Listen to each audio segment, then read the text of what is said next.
Selamat siang, Assalamualaikum warahmatullahi wabarakatuh. Kembali lagi di mata kuliah Dietetik Penyakit Infeksi. Pada hari ini kita akan belajar tentang konsep dan tata laksana gizi pada pasien dengan HIV/AIDS. Nah, sekarang kita masuk ke materi HIV dan AIDS. Kita sedikit ulang tentang patologi HIV dan AIDS. Jadi orang dengan infeksi HIV yaitu Human Immunodeficiency Virus itu lama-kelamaan akan terjadi Acute Immunodeficiency Syndrome atau AIDS, yaitu kumpulan gejala penyakit yang disebabkan oleh HIV atau Human Immunodeficiency Virus. Jadi HIV ini berperan dalam menekan sistem kekebalan tubuh pada seseorang yang terinfeksi. Nah, kalau status kesehatannya ini baik, maka penekanan pertahanan kekebalan tubuh ini dapat dikurangi. Jadi, kalau misalnya daya tahan tubuhnya baik nih ya, maka seseorang itu kan nggak akan kena infeksi. Termasuk juga kalau orang kena HIV, kita jaga nih supaya orangnya tetap sehat gitu ya. Nah, HIV dan AIDS ini dikaitkan dengan beberapa faktor, yaitu faktor biologis dan faktor sosial ya, yang akan mempengaruhi kemampuan seseorang untuk mengkonsumsi, memanfaatkan, dan memperoleh makanannya. Jadi kalau orang ini kena infeksi HIV, maka status gizi pasien ini nanti akan menurun sehingga menyebabkan penurunan kekebalan tubuh dan mempercepat perkembangan HIV menjadi AIDS ya. Nah, lantas apa sih hubungannya antara HIV dengan gizi ya? Kita tahu ya bahwa zat gizi terdiri dari protein, karbohidrat, lemak, kemudian menghasilkan energi dan kalori untuk meningkatkan dan mempertahankan status gizi yang optimal. Jadi, orang dengan HIV ini akan mempengaruhi status gizinya. Karena apa? Dengan peningkatan kebutuhan energi, kemudian asupan makanannya juga berkurang, sehingga menyebabkan penurunan pada penyerapan zat gizi dan defisiensi pada beberapa zat gizi ya. Nah, malnutrisi pada pasien HIV atau AIDS ini atau orang dengan HIV/AIDS ini menyebabkan imunodepresi dan memodulasi respon imunologis terhadap infeksi HIV sehingga akan memperburuk kondisi HIV. Nah, kekurangan zat gizi akan mencegah fungsi sel ini secara optimal gitu ya. Nah, kalau yang zat gizi mikronya, jadi tadi kan HIV ini bikin malnutrisi, dan malnutrisinya tidak hanya makronutrien tapi juga mikronutrien. Jadi, kekurangan mineral dan vitamin dalam makanan, kemudian juga penurunan antioksidan dalam tubuh melalui radikal bebas yang dihasilkan oleh obat-obatan yang dipakai untuk penderita HIV, kemudian juga adanya penyalahgunaan alkohol, mungkin merokok juga gitu ya. Nah, malnutrisi ini akan merusak pertahanan alami tubuh dan mekanisme pertahanan alami pada tubuh. Jadi kalau misalnya nih, contohnya misalnya asupan mikromineral, misalnya seleniumnya rendah, maka produksi selenoprotein termasuk glutathione yang membentuk selenium berbasis enzim antioksidan ini akan rendah dalam tubuh kita. Nah, kalau lama-kelamaan terus-menerus terjadi, maka akan timbul namanya stres oksidatif dan cedera oksidatif yang dapat mengubah integritas membran sel dan jalur metabolisme dalam sel, sehingga kemampuan sel itu untuk memperbaiki dan memperbarui diri akan terganggu.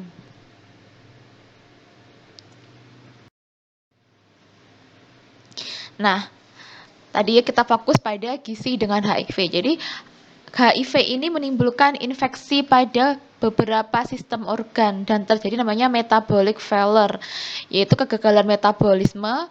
Kemudian HIV ini juga akan menyerang sel-sel imun kita. sel-sel imun kita yang rusak akan menyebabkan peningkatan radikal bebas. Nah, radikal bebas ini akan menyerang sel-sel baru. Jadi kayak lingkaran setan. Jadi stres oksidatif itu mempunyai peran yang sangat penting dalam perkembangan AIDS. Jadi nanti kita hubungannya gimana sih memberikan zat gizi atau nutrisi untuk meningkatkan sistem imun, meningkatkan antioksidan sel dalam tubuh orang yang kena HIV. Nah, kemudian kalau orang dengan HIV ini kena malnutrisi berat atau mungkin orang yang malnutrisi aja tanpa kena HIV itu sudah mengalami penurunan produksi kekebalan tubuh dan juga antibodi yang beredar dalam tubuhnya. Jadi bayangkan bila sudah HIV terus malnutrisi ya. Jadi bahkan makrofag itu pada kondisi stres oksidatif itu tidak bisa berfungsi optimal dan menurunkan protein antigen. Nah, di sini tuh zat gizi sama virus HIV itu seperti berkompetisi. Siapa sih yang menang gitu ya. Jadi kan zat gizi kan dia mempunyai peran membentuk sel-sel imun yang baru ya, karena kembali lagi sistem imun isinya antibodi, antibodi itu isinya protein. Protein masuk dalam zat gizi. Juga memperbaiki metabolisme tubuh kita. Kemudian meningkatkan berat badan. Sementara HIV ini dia merusak ya, dia menghancurkan. Jadi manakah yang lebih cepat dia akan menang? Zat-zat gizinya yang membantu untuk perbaikan atau HIV-nya yang bikin merusak. Nah, ini beberapa ringkasan efek HIV pada status gizi seseorang. Jadi, orang yang kena HIV maka kebutuhan energinya akan meningkat dibandingkan dengan orang normalnya, kemudian zat gizinya juga akan meningkat, kemudian terjadi infeksi sekunder yang berulang-ulang. Itulah kenapa tadi kok energinya meningkat ya. Kemudian terjadinya anoreksia, kemudian diare berulang, menghambat efek obat, kemudian malabsorpsi, dan respon peradangan. Jadi zat gizi dan HIV itu hal yang saling melengkapi. HIV ini bikin kerusakan kekebalan tubuh, sehingga ada malnutrisi, sehingga defisiensi gizi kan berdampak kepada infeksi HIV yang berdampak kepada mempercepat infeksi HIV ini berkembang menjadi fase AIDS. Jadi karena apa? Kalau orang masih HIV kan nggak ada gejala, tapi kalau udah bergejala berarti masuk kepada fase AIDS atau ODHA, orang dengan HIV AIDS. Orang yang kena gizi buruk ini biasanya kemungkinan akan lebih cepat menjadi AIDS karena tubuhnya lemah untuk melawan infeksi. Jadi kalau orang yang gizinya baik, maka akan bisa mengatasi penyakitnya dengan lebih baik. Nah, tujuan dari asuhan gizi pada penyakit HIV adalah untuk mempertahankan kesehatan dan status gizi serta meningkatkan kekebalan tubuh untuk melawan infeksi sehingga akan meningkatkan kualitas hidup seseorang dan memperpanjang hidupnya.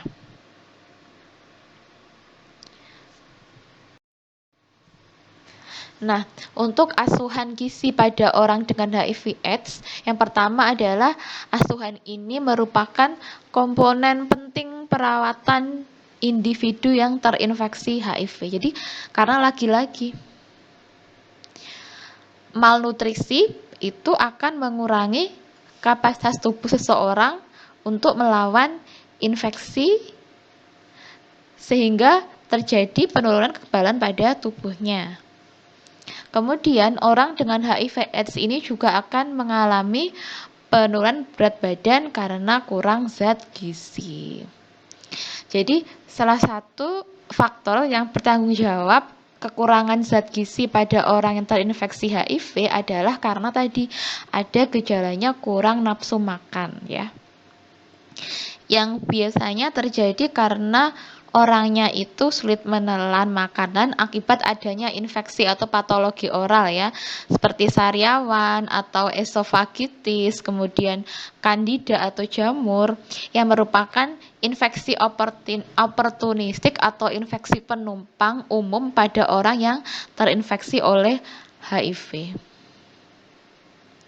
Kemudian adanya malnutrisi atau kurang gizi, akhirnya mengurangi kapasitas tubuh kita untuk melawan infeksi, sehingga akan mengorbankan berbagai parameter kekebalan tubuh ya. Kemudian asuhan gizi dan terapi gizi itu juga penting apabila mereka juga mengkonsumsi obat-obatan ARV ya. Karena apa? Ternyata obat-obatan jenis ARV ini biasanya ini menimbulkan efek samping seperti mual gitu ya. Jadi kalau mengkonsumsi obat ARV ya mungkin nanti gizinya juga harus kita terapkan, misalnya modifikasi diet dari makanan biasa menjadi makanan lunak gitu ya. Nah, ini faktor-faktor yang berperan terjadinya kekurangan gizi pada pasien-pasien dengan HIV/AIDS. Jadi ada banyak faktor ya, tidak hanya satu faktor. Gila, yang tadi hanya nafsu makan tadi kan berkaitan dengan mungkin dia mengalami sariawan, kandidis, esofagitis dan sebagainya. Kemudian gangguan penyerapan zat gizi karena adanya infeksi tadi, kemudian hilangnya cairan tubuh akibat kebanyakan muntah dan juga diare. Karena ciri-ciri orang yang terkena AIDS sindromnya adalah diare yang berlangsung lama atau berbulan-bulan. Dan adanya infeksi jelas ya. Karena infeksi itu, maka kita butuh lebih banyak energi untuk melawan si virus, makanya tubuh akan kekurangan zat gizi kalau kita makannya kurang. Kemudian meningkatnya kebutuhan energi, tadi karena infeksi dan karena mungkin juga adanya gangguan metabolisme atau hipermetabolisme gitu ya.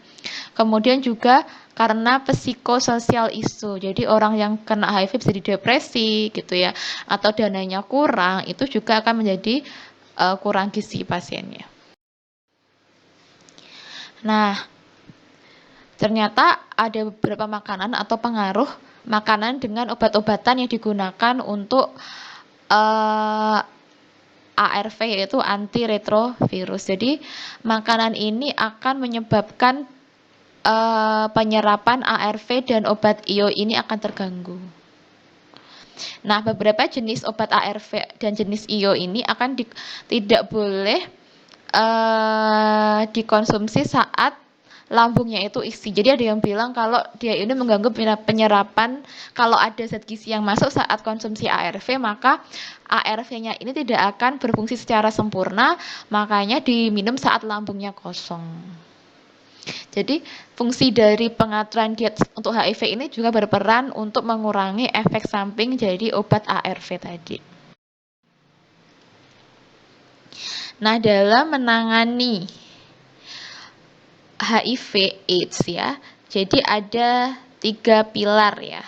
Yang pertama adalah pemantauan zat gizi, kemudian intervensi gizi, dan juga konseling gizi ya.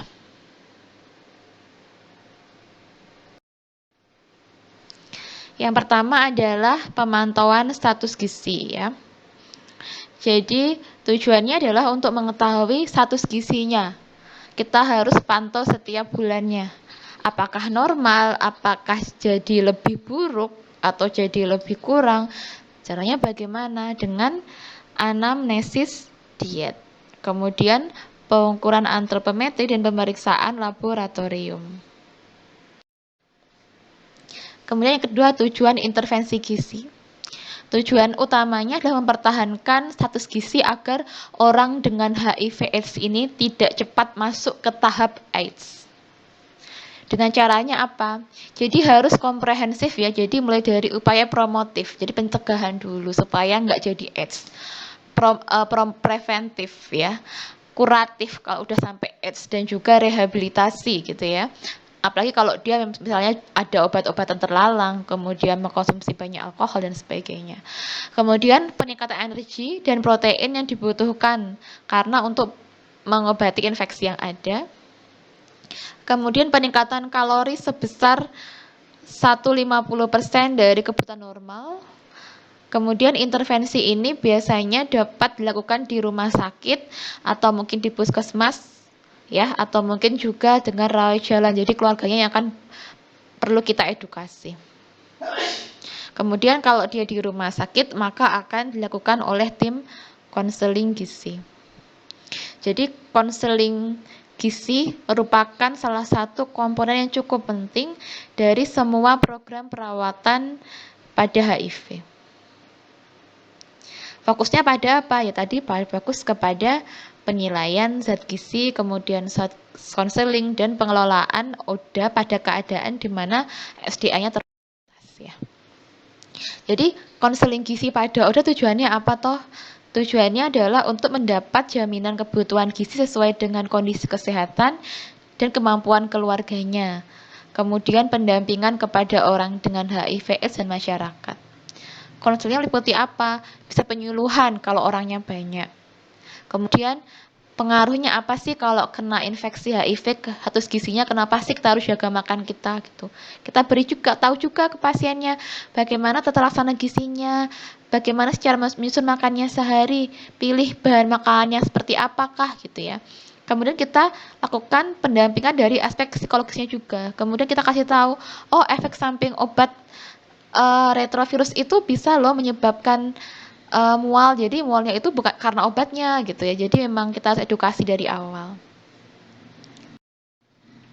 Nah, untuk prinsip dietnya sendiri yang pertama adalah meningkatkan kualitas hidupnya secara keseluruhan dan memberikan nutrisi yang dibutuhkan tubuh dan meningkatkan kekebalan tubuhnya sehingga lebih baik melawan penyakit yang lainnya, yaitu tadi infeksi oportunistik. Kemudian membantu mengatasi gejala dan juga komplikasi yang timbul akibat dari HIV tadi.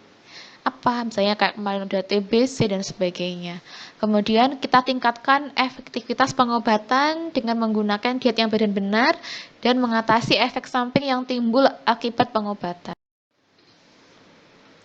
Tujuan umum dari intervensi gizi untuk HIV adalah memberikan intervensi gizi secara tepat dengan mempertimbangkan seluruh aspek dukungan gizi pada semua tahap penyakit HIV.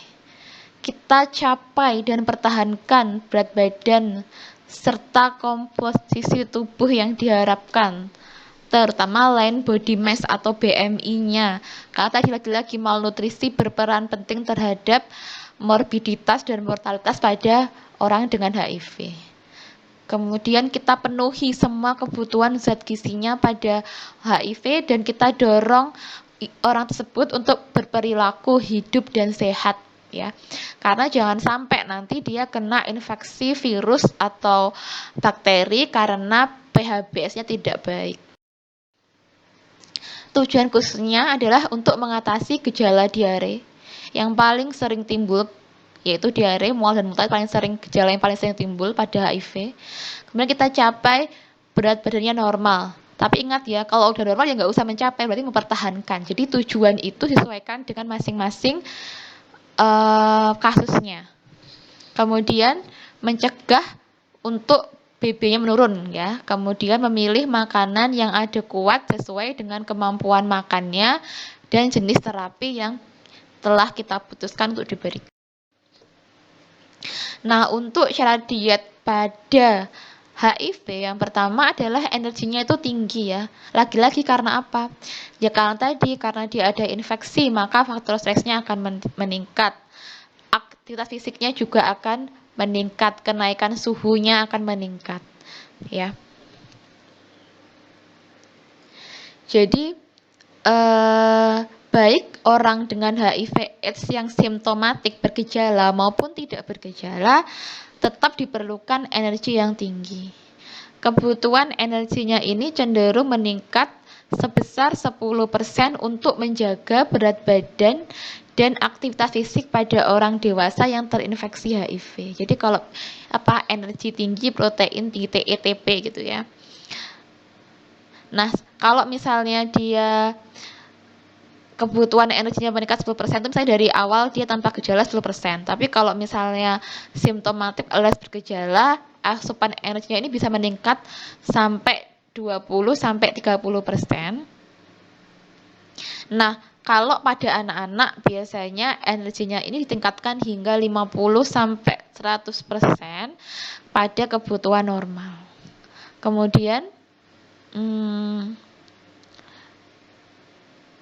protein biasanya diberikannya lumayan tinggi ya, antara 1,1 sampai 1,5 per kilogram berat badan untuk memelihara dan mengganti jaringan sel tubuh yang rusak ya. Kemudian lemak cukup 10-25% dari kebutuhan energi total. Tidak boleh tinggi-tinggi karena nanti berhubungan dengan gangguan penyerapan lemak yang sering terjadi pada pasien HIV.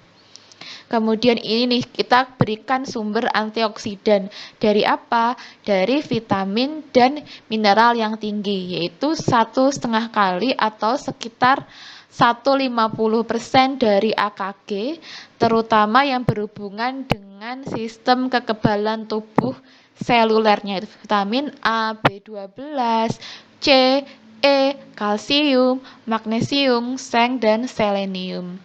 Kemudian diberikan cukup seratnya. Hindarilah makan makanan yang merangsang pencernaan karena tadi ada gangguan mual muntah, nafsu makannya menurun gitu ya. Kemudian caranya cukup. Kemudian diberikan elektrolit hanya jika pasiennya ini ada mual dan diare. Kalau enggak ada ya enggak usah diberikan elektrolit. Isinya apa? Natrium, kalium, dan klorida. Bentuk makanan kita modifikasi sesuai dengan keadaan pasien. Mau biasa, lunak, cair sesuai dengan kemampuan makan pasien masing-masing individunya. Makanan diberikan dalam porsinya kecil dan sering. Nah, ada beberapa jenis diet HIV/AIDS.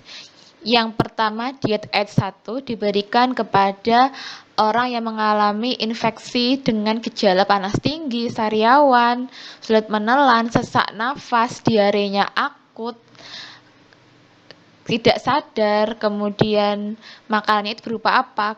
Berupa cairan dan bubur susu. Diberikan selama beberapa hari ke depan dalam porsinya yang lumayan kecil, setiap 3 jam sekali.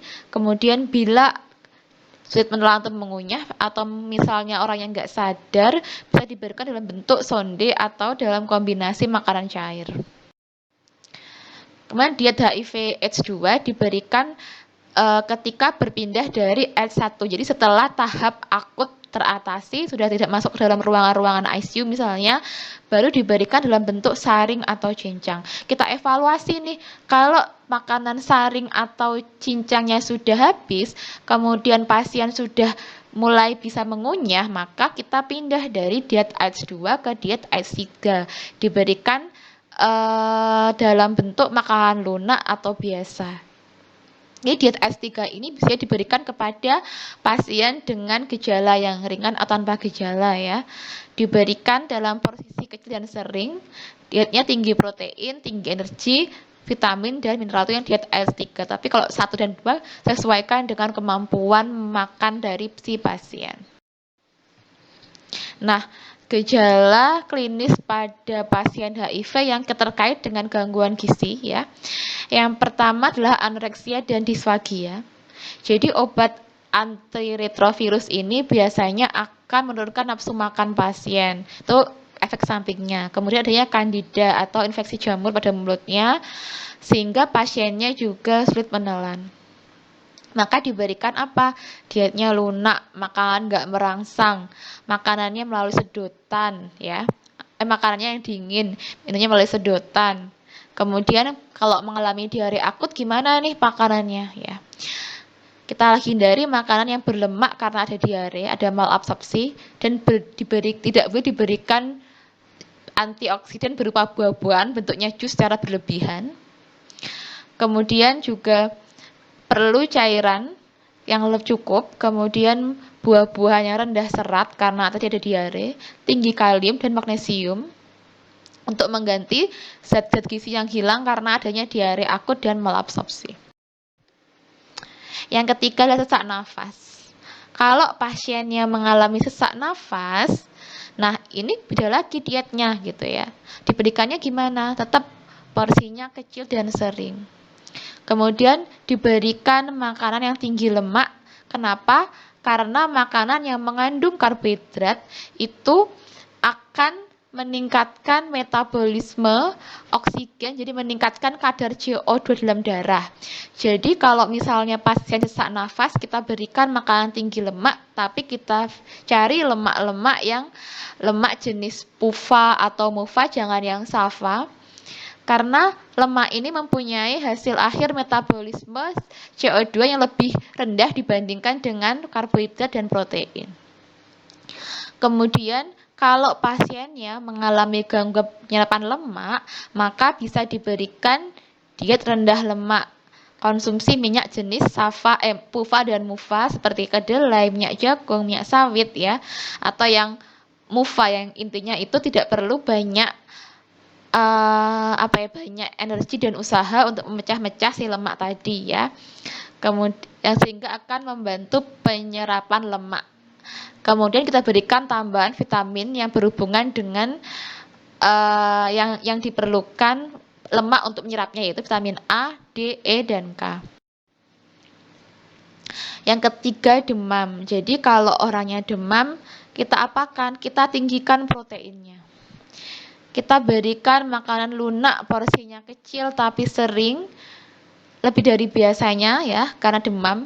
Karena peningkatan 1 derajat itu akan meningkatkan energi. Saya lupa berapa, nanti dicek sendiri ya. Ada di pertemuan kalau nggak salah sebelumnya yang berhubungan dengan gizi buruk. Kemudian minum lebih dari 2 liter atau 8 gelas per hari. Kemudian kalau pasiennya itu mengalami gejala BB-nya turun, kita cari penyebabnya apa. Pastikan apakah memang karena adanya infeksi oportunistik atau memang karena asparnya yang kurang. Kita berikan apa? Makanan tinggi kalori, tinggi protein, porsinya kecil, rendah serat, karena lagi-lagi mereka rentan mengalami diare dan malabsorpsi. Nah, ini yang nggak kalah pentingnya, keamanan makanan dan minumannya. Kita kurangi kontaminasi bahan makanan dan minuman yang beresiko untuk menyebabkan keracunan atau tertular infeksi. Contohnya adalah kita tidak makan makanan dari kaleng yang telah kadaluarsa ya. Jadi hindari makan makanan yang biasanya makanan kaleng, apalagi yang sudah mendekati kadaluarsa. Kemudian hindari daging, ikan, dan telur mentah. Termasuk apa? Daging ayam atau unggas yang dimasak setengah matang itu juga nggak boleh.